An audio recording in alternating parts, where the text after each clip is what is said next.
别，给我留着这棵树好不好？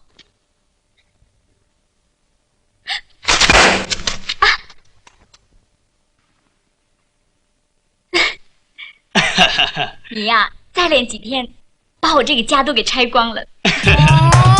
Pour finir, impossible de ne pas évoquer l'événement DVD de la semaine pour les cinéphiles amoureux comme moi des chefs-d'œuvre de la Shaw Brothers. L'éditeur Wildside nous gratifie ainsi du coffret ultime attendu par les fans, la trilogie du sabreur manchot de Chang-Chi, réponse de la Shaw Brothers aux Zatoichi japonais et qui contient l'œuvre culte de toute une génération, la rage du tigre.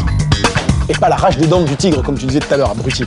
Bon, autant dire de suite que si le package du coffret est magnifique, on est un petit peu déçu par l'interactivité qui contient certaines interviews tournées à l'arrache, comme celle de John Woo, absolument regardable.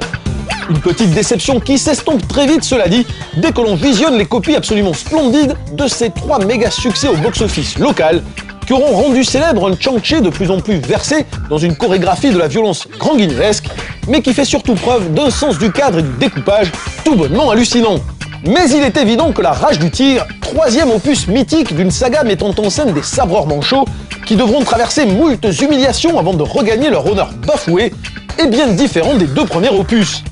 Plus grandiloquent et outrancier, avec son célèbre final où le héros meurtri affronte des centaines de guerriers sur un pont, La Rage du Tigre est le seul film à mettre en scène David Chiang après que Jimmy Wong Yu, star des 2 premiers opus, se soit frité avec la Shaw Brothers et ait décidé de rejoindre la Golden Harvest, société fondée par le dissident Raymond Shaw. Légèrement différent en termes scénaristiques, puisque le héros ne choisit pas lui-même de se couper le bras, les 2 premiers films de la saga, Un seul bras les tue à tous, sorti en 1967, et Le bras de la vengeance, sorti en 1968, sont certes plus sobres, mais bénéficient d'un plus beau scope que La Rage du Tigre, avec une utilisation magnifique des décors et du charisme de Jimmy Wong Yu, plus brutal que David Chiang. Bon, on pourrait en parler des heures, évidemment, j'ai pas le temps, mais pour noter un petit peu l'importance de cette saga, sachez qu'il y a eu moult suites et remakes plus ou moins bigarrés d'ailleurs, comme par exemple Zatoichi contre le One Arm Swordsman qui a été tourné au Japon. Il y a eu aussi une confrontation entre les 2 acteurs qui ont joué les 2 sabreurs manchots, donc